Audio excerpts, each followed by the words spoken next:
Ladies and gentlemen, RosterWatch Nation, welcome back to the epic RosterWatch Podcast, brought to you by RosterWatch.com. My name is Alex Dunlap, and joining me today, one of our oldest friends in the industry, a former homebody here in the Central Texas region, one of the guys who I've legitimately look up to probably more than anybody in this space, and somebody that has been a mentor and sort of a role model for me in fantasy football. So it's awesome to have him back on again.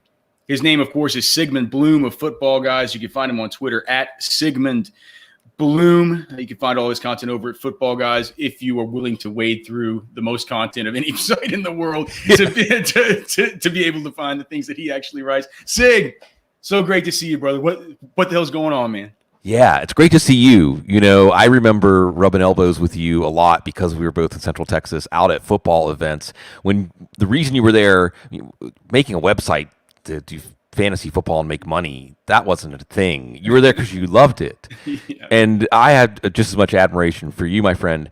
I know that Alex Dunlap was a name I would mention so that people knew that real people who can accomplish real things out in the world by like being a successful rock and roll band and play with Drew Brees also like to obsess and write like we do. And that's what keeps us coming back every year, the love of the game.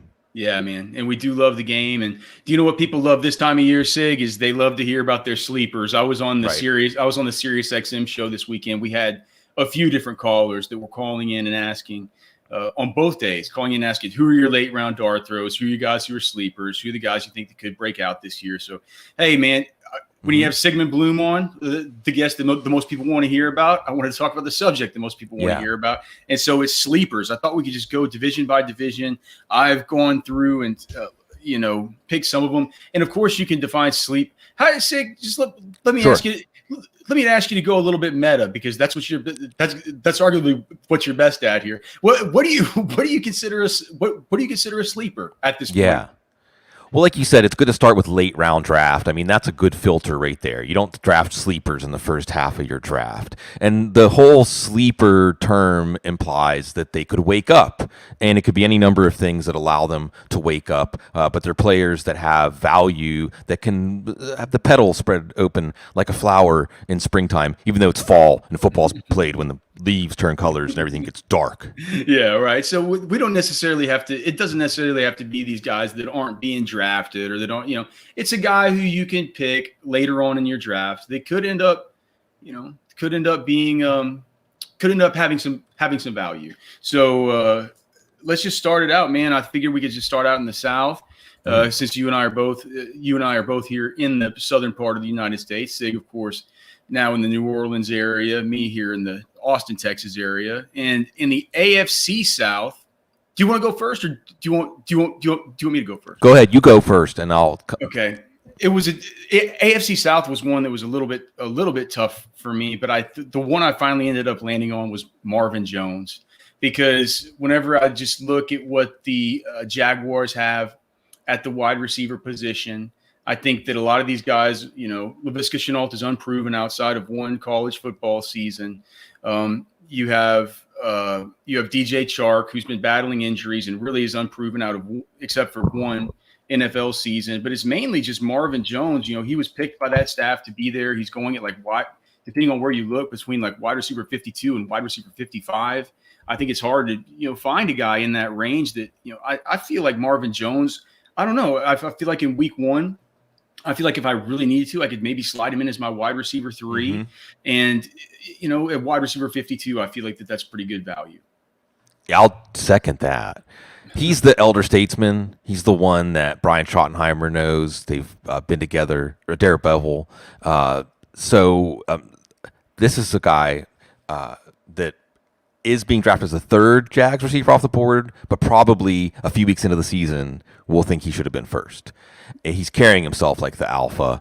And they start out with Houston. So like you said, Alex, I mean, I'm going to start everybody against Houston this year. And this is a tough division to find sleepers. Tennessee's offense is pretty straightforward. Indy's offense, everything is by committee. Mm-hmm. We can talk about Michael Pittman. Houston is just a toxic waste dump. I mean, maybe there'll be something there, but who knows if anything will sustain value. And I think that almost by process of elimination, one of the guys I want to bring up here is Carson Wentz. And maybe the reason to bring up Carson Wentz as a sleeper is 2 quarterback leagues, super flex leagues. leagues, which continue to grow. It makes the game more fun. And Wentz is already out there practicing. I think Frank Reich said he wanted him to have 2 weeks of full practice to be ready for week 1. Well, it's 3 weeks before week 1, and he's out there practicing in a limited fashion, but he's going to be on the short end of that 5 to 12 week time frame to return. And Frank Reich, right? He's reunited with the guy who was part of the team that helped him have his best years. So if you're going to tell a story where he redeems himself, where it was just the Eagles organization collapsing around him and Wentz can still be good as long as he's on the field, then I think I can still buy into that now that he's back on the field. Do you know what he's also is back? And he's back in a dome on turf like he wasn't in college. Oh, right. Where he would just run over, he would just truck people, run over them in those highlights. Man, I didn't think about that until you just started talking, but maybe he could bring back some of that stuff. All right, let's go to the NFC South. And for me, with this one, a lot more to pick through here. And I almost went with Adam Troutman, the tight end for the Saints, but everybody who listens to this podcast sort of knows that I'm on him. It's more of a guy that I've kind of gotten up to speed on recently, and it's Gio Bernard, where he's going in these drafts, especially PPR. It's Byron's been out there at Tampa Bay Bucks. He was at Tampa Bay Bucks Titans joint practices last week, and he was just like, man, Gio, as weird as it is, between Ronald Jones, Leonard Fournette, and Gio Bernard has the most established and identifiable role of all of them. And it's like he's going to be money in the bank for a certain role that you want. I mean, it's going to be sort of a third down and receiving back, but he sure does look the part out there. He's been having a great camp, so I'm going to go with Gio Bernard, who's going later than both those guys. I love that. And I may have, if you hadn't taken Bernard, I probably would have said Bernard. And I love it. Going back to the definition of sleepers, the idea is, folks, and once you get to the 10th, 11th, 12th round of your draft, you want to have a list of players. You're not playing games with ADP. You're not trying to time picks. You're just getting the players you know that in the second half of the draft can have value. And Bernard fits because, Alex, you just kind of run the mental simulation. Who's going to be most reliable? Who's going to be the running back who makes the coaches feel like when he's out on the field, we don't have to worry about anything? Is it Ronald Jones? Is it Leonard Fournette? It's still Giovanni Bernard, and he doesn't have to just be James White. And it's going to be an amazing offense. They could just run up the score on everybody whenever they get there. Because I think Arians and Brady are going to really put their foot on the throat of opponents and have a lot of fun this year. Like you said, there's a lot of picks here. Everyone needs to know Terrace Marshall, the rookie, and Carolina's looking good. You got to know that Quadric Olesen, there's not a lot of subtlety, but he's the backup to Mike Davis. So if you don't like Mike Davis, you should be taking Olsen late in your drafts. But I'm going to go back to the Saints. You mentioned him here in New Orleans. Got to mention the Saint Marquez Callaway. And you have Michael Thomas hurt. Traquan Smith hurt. I think he's back on the practice field. But Callaway, who was very good when he got on the field for a brief 3-4 games last year, was very productive and then hurt his ankle as undrafted free agent last year. And now he's carrying himself like the number one receiver, and he's been the most targeted receiver no matter who's the quarterback. So I think Marquez Callaway is very close to the top of that list of players that you make sure you go away with in your draft. I like it. Yeah, Marquez Callaway definitely been moving up a lot of boards. And people have been like, well, is this just going to be a situation that once Traquan Smith comes back, are we gonna still like him as much? For me, how long is Traquan Smith's had a good amount of time here to kind of show us what he is. I'm definitely big on the Marquez Callaway stuff too. All right, let's move eastward from here. We'll go eastward. We'll travel through the north, and we'll end with the west. AFC East. I went back and forth on two New York Jets wide receivers. I'm not sure which one is the bigger sleeper, but for me, it was between Elijah Moore and Corey Davis. Just recently with Corey Davis, which is how much he's been targeted when he's on the field with Zach Wilson. So it made me kind of want to lean to him, but I feel like people are getting off Elijah Moore right now because it's kind of out of sight, out of mind. He's been injured. He was one of my favorite prospects in this entire draft class. He was lighting up camp. You could still get him really late. I mean, in these home leagues, you're going to be able to get Elijah Moore in the 12th, 13th round of these drafts. So I'm going to go with Elijah Moore.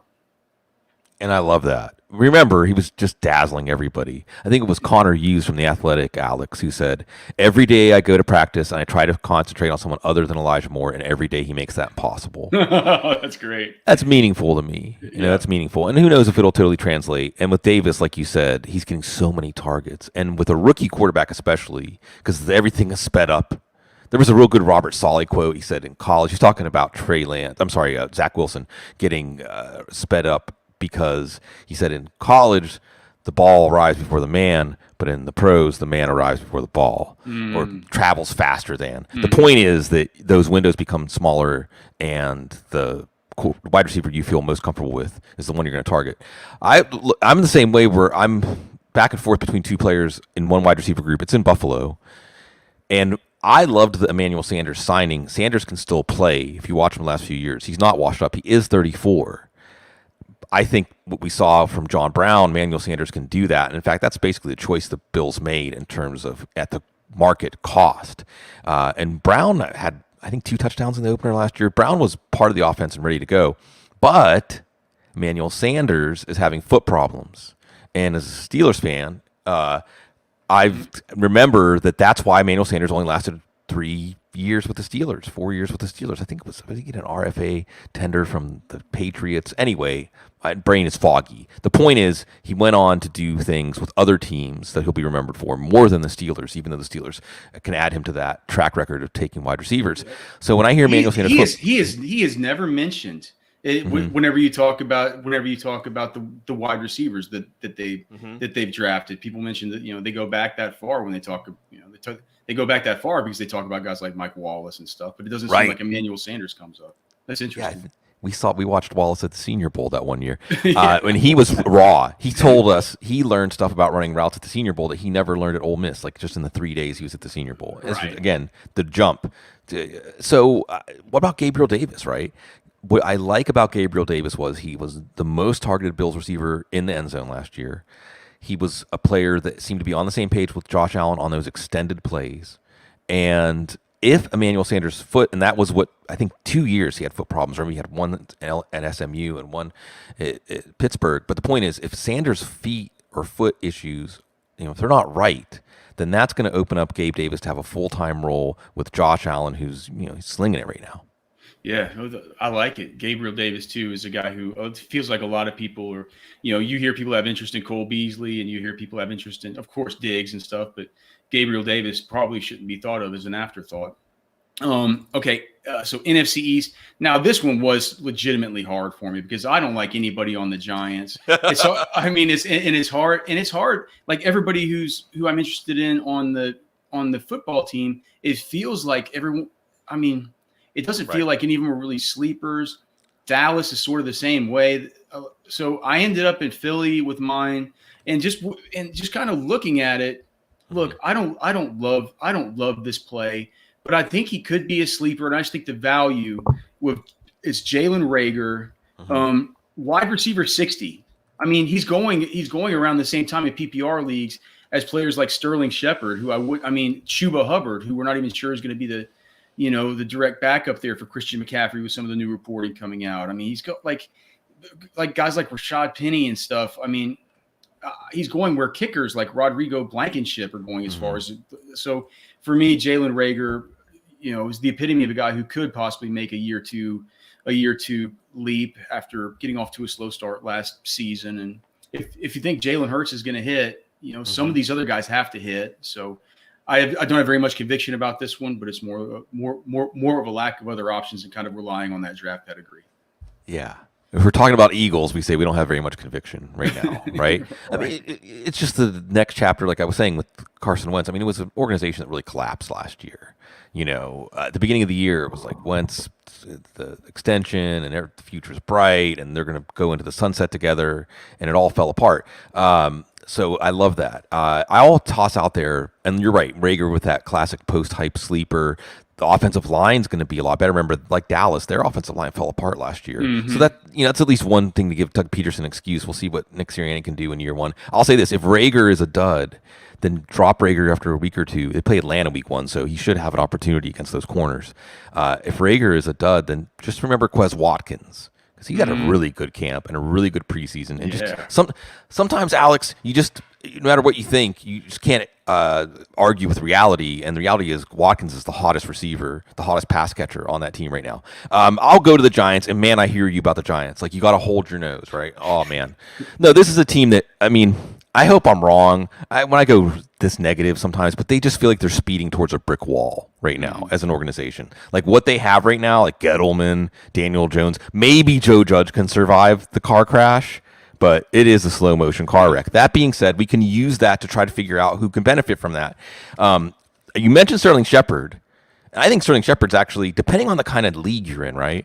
Because if you have a league where you start 3 wide receivers and 2 flexes, or a 16-team league, a league where you're going pretty deep to get starters, Sterling Shepard could be valuable. He's the most targeted receiver. He and Daniel Jones have some chemistry. So in a PPR league where just, man, if you can just get 8 or 10 points out of that last spot that you have to put in your lineup because the league is so deep, Shepard could have some value. But who I really want to mention is Darius Slayton.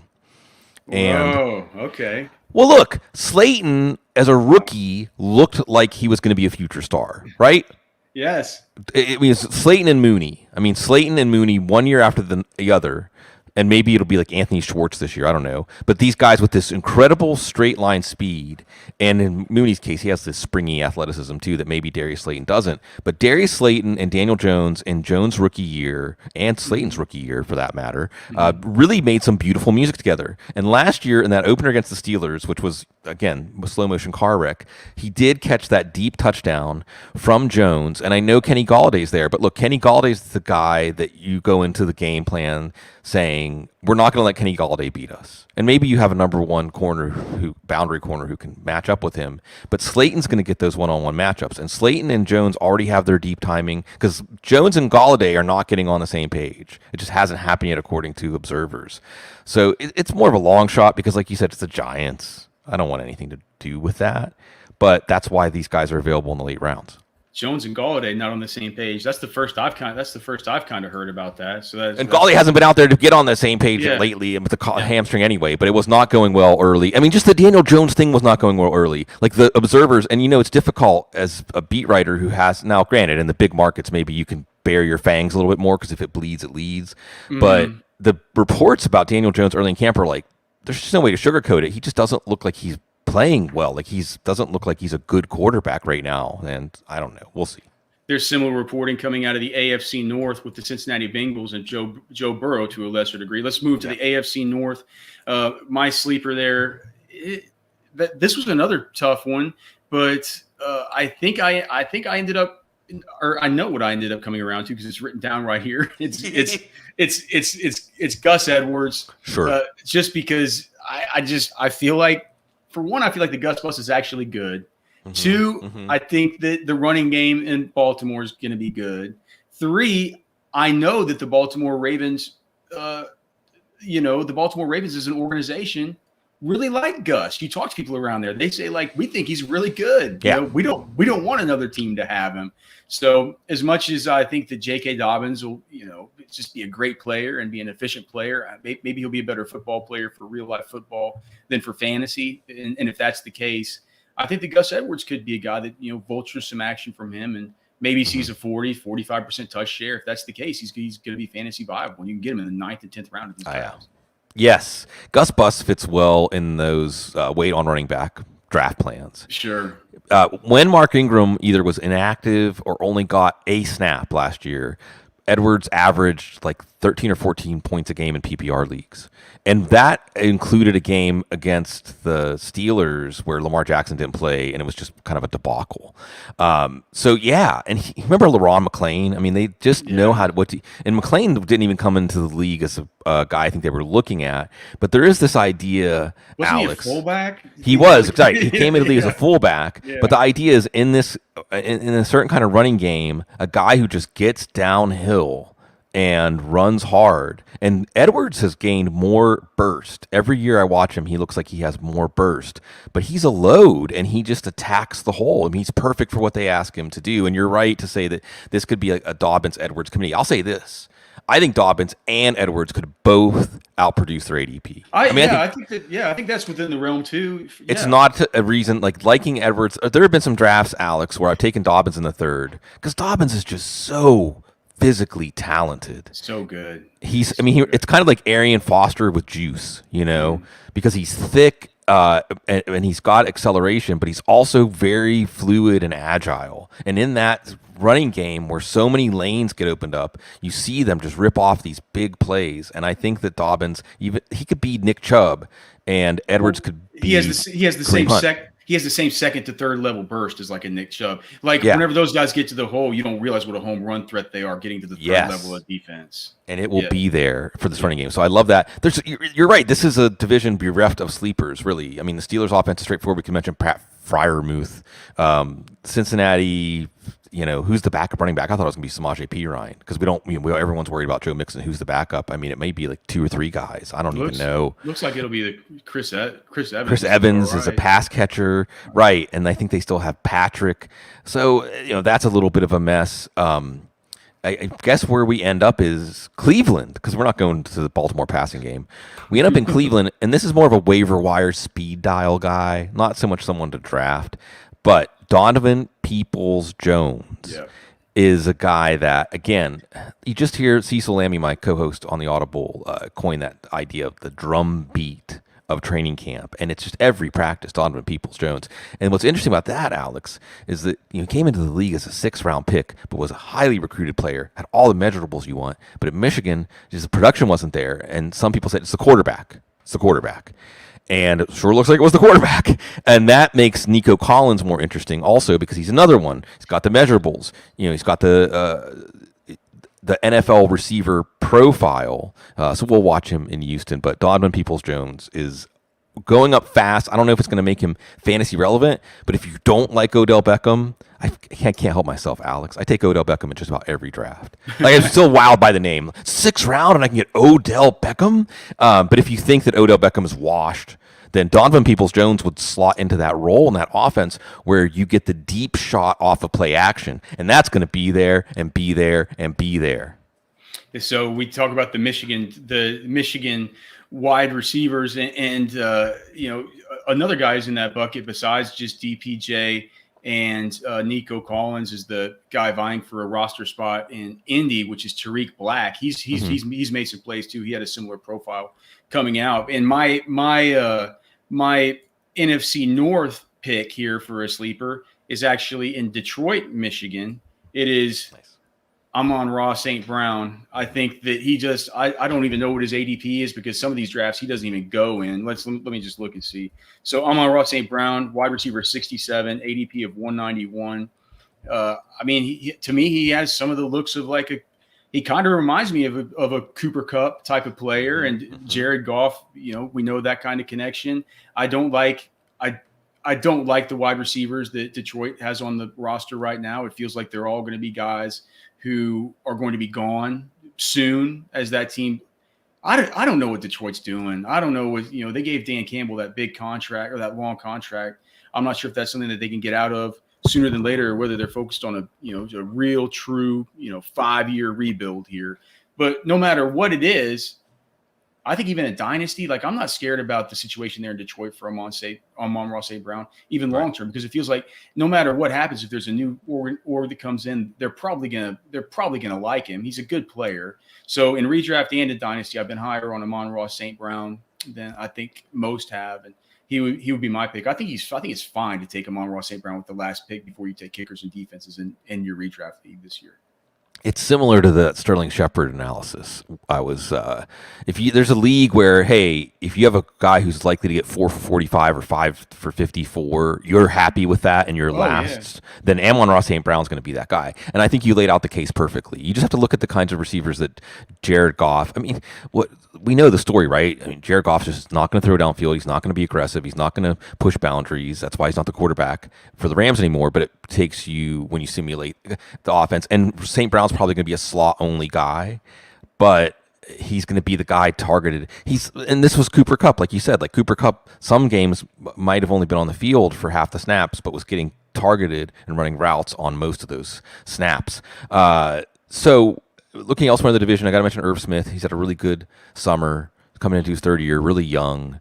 They use tight ends a lot. If there's an injury, he's good. Yeah, good. He's Irv's good. And a core receiver. So whether you take a tight end early or you wait on tight end, Irv Smith can fit in your draft plan. Because if you take a tight end early, you want to take guys like Irv Smith in the second half of your draft, so that someone who doesn't take a tight end early doesn't get away with it. And it's a way to lock in the advantage. Take your favorite late round tight end. Irv's not really a late round tight end, but I got to mention Darnell Mooney again also. And what do we like about Darnell Mooney? Tulane. So we're down here in New Orleans, right? I mean, athletically, I know he's a 5th-round pick, but athletically, there's not a lot of limitations there. The only limitation is he's not like 6'4", 220, okay? But what did we hear about Justin Fields? There was a good one this morning. Adam Johns, or maybe it was yesterday. You know, we're all trying to prognosticate these quarterback battles, right? And Matt Nagy's like, we want to see Andy Dalton play. Yeah. We want to see Justin Fields. We want to see what they can do. He's just little by little backing off of this idea that it's Dalton. Dalton's going to play. Dalton's going to play for sure. And maybe Dalton's still going to play for sure in week 1 because, man, it's the Rams. So don't throw Justin Fields to the Wolves in week 1. Let Andy Dalton be the crash test dummy for that game.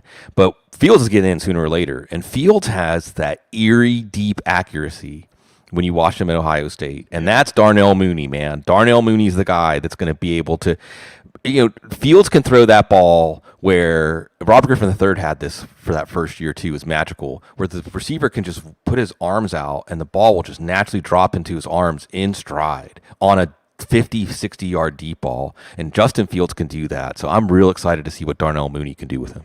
Anybody who's been watching the Chicago Bears preseason games, you haven't seen it from Mooney yet because he hasn't been playing as much. Yeah. But you've seen it from Rodney Adams. Whenever you see those routes that Rodney Adams has been running to get those big, long, explosive touchdowns, just picture being a better player in Darnell Mooney and picture being a better quarterback, getting it down the football field to him. All right, let's go to we just have 2 more, Sig. That's right. We're Go West, young men, not so young men. You're younger than me.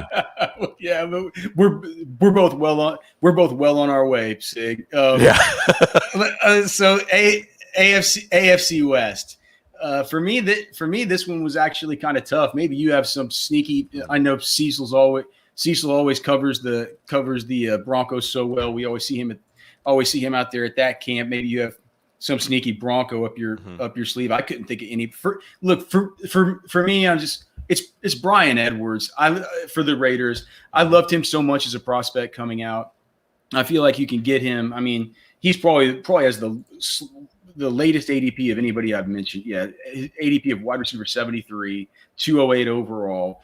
He reminded me of a sort of a plus-sized Deebo Samuel coming out. Was hurt during his preseason camp as a rookie. Didn't do much during his rookie season, and then I feel like the hype has gone overboard with him. With people calling him a mix of a T.O. and Randy Moss and all this other garbage. But it has been telling that Gruden's held him out of the first 2 preseason games and saying we have our established guys. We need to get a look at some of the younger dudes. I don't think it can keep being completely a Darren Waller offense.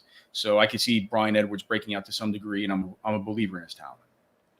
There's a lot of good stuff he said there. And with Edwards, it's 2 summers in a row that he's the talk of training camp, and maybe that's all he'll be, but it also could be the precursor to something more.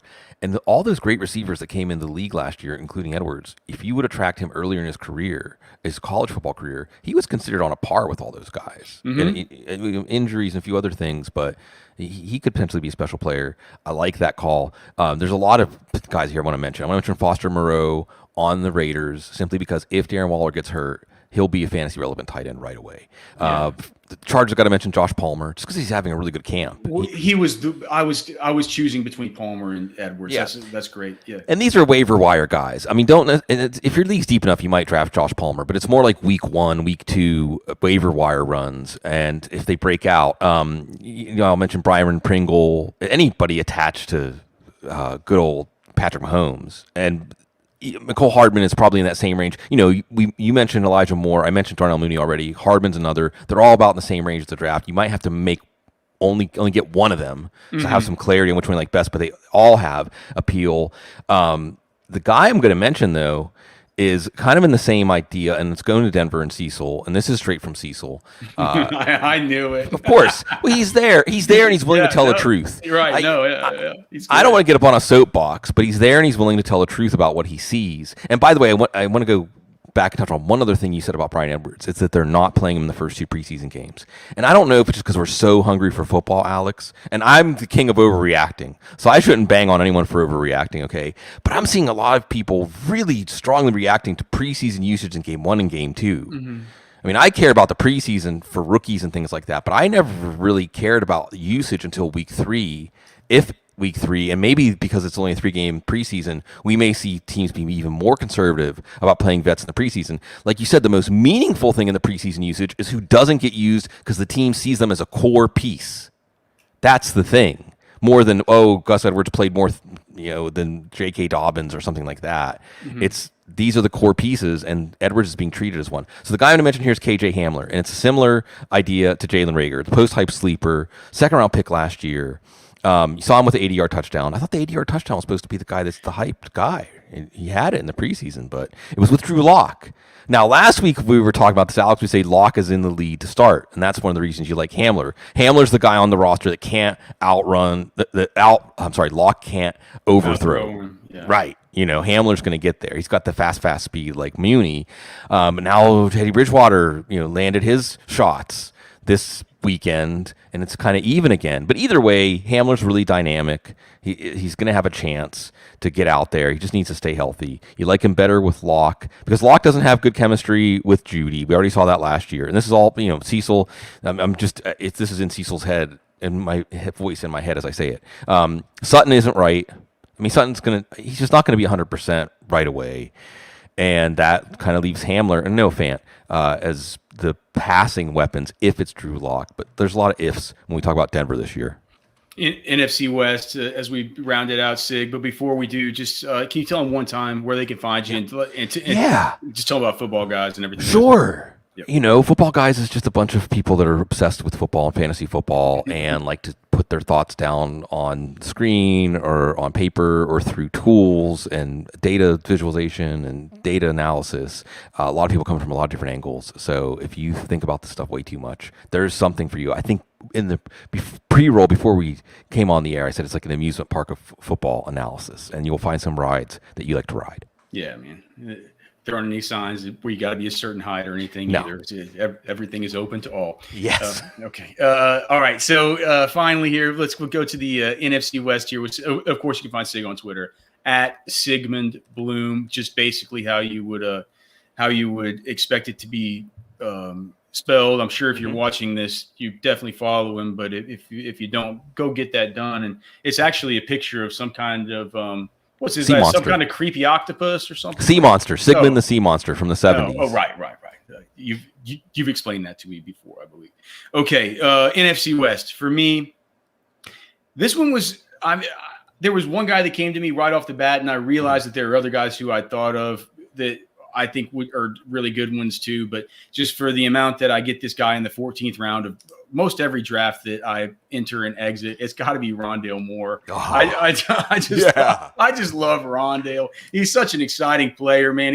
We had an interview with him, and he legit told us if he wasn't a football player, he would legitimately, literally, this isn't a joke, he would be an acrobat.